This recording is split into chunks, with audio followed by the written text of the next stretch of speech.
વાંચો પ્રશ્ન તો સરસ મજાનો પ્રશ્ન છે. તમે જીવનમાં સારી તૈયારી કરી હોય તો તમને ખબર જ છે આવા પ્રશ્ન જનરલી પૂછાય છે એક્ઝામમાં. એક બોક્સમાં 5 રૂપિયાના, 2 રૂપિયાના અને 1 રૂપિયાના અલગ અલગ સિક્કાઓ છે. હવે એમ કહે છે કે આ સિક્કાનું મૂલ્ય છે ને, મૂલ્યનો ગુણોત્તર આપ્યો છે. સમજો સિક્કાના મૂલ્યનો ગુણોત્તર કેટલો આપ્યો છે, તો તમે કહેશો આપ્યો છે 10:6:7. સમજો કેટલો આપ્યો છે, 10:6:7. આ સિક્કાના મૂલ્યનો છે, તો આ તમે કહેશો સાહેબ 5 રૂપિયાનો છે. સમજો બીજું છે તે આ 2 રૂપિયા છે અને આ કોનું મૂલ્ય છે, તો આ છે ને એ 1 રૂપિયાનું મૂલ્ય છે. હવે તમને જોડે જોડે એવું પણ કીધું છે કે આખા બોક્સની અંદર બરાબર સમજો, આખા બોક્સની અંદર એમ કહે છે કે 144 સિક્કાઓ છે. કેટલા સિક્કા છે, 144 સિક્કાઓ. તો તમને પ્રશ્નમાં એવું કીધું છે કે 2 રૂપિયાના સિક્કા કેટલા હશે તમારે શોધવાના છે. હવે તમને બધાને ખબર છે, જો ઘણી વખત એક્ઝામમાં પ્રશ્ન આવે ને તો બાળક શું કરે છે, બાળક એમ વિચારે કે સાહેબ હું ગુણોત્તર પરથી ચેક કરી લઉં. ઘણા એમ વિચારે કે સાહેબ 2 રૂપિયાના સિક્કા એટલે 6 નો ગુણક છે, આમાં 6 નો ગુણક મારો આન્સર આવે. જો કે એ તો ખોટું જ છે, પણ કદાચ તમે એમ પણ જોવા જશો તો બધા જ ઓપ્શન 6 ના ગુણકમાં છે, એટલે એમ પણ મેળ નથી પડવાનો. એટલે આને આપણે ઇજ્જતથી ગણી લઈએ. બહુ સરળ રીત સમજાવું છું, આ બાજુ ધ્યાન આપજો.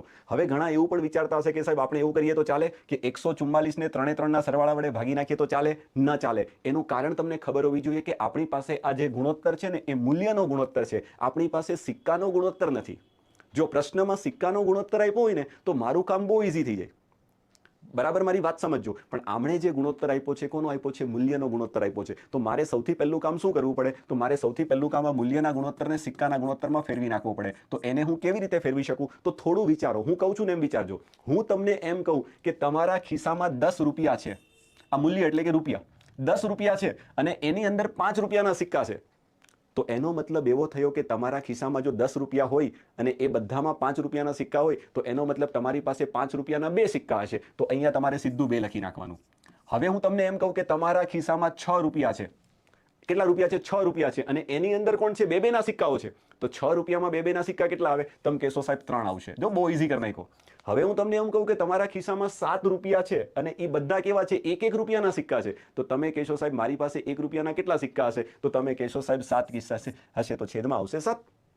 પતી ગયો, મારો સવાલ સોલ્વ થઈ ગયો છે. સાંભળી લેજો, બસ પતી ગયું. જેની રાહ જોતું હતું એ મને મળી ગયું.